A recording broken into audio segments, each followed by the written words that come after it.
Norwegian वजारत खारजा ने बताया कि तल अवीव में नॉर्वे के सफ़ीर की रिहाइशगाह में धमाका हुआ।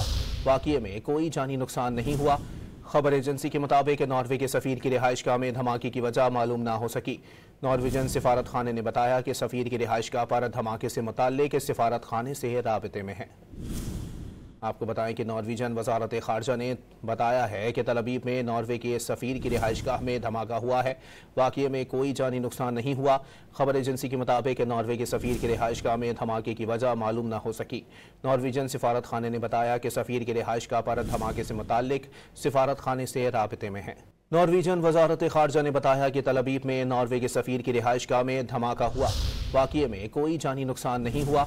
खबर एजेंसी के मुताबिक नॉर्वे के सफ़ीर की रिहाइशगाह में धमाके की वजह मालूम ना हो सकी।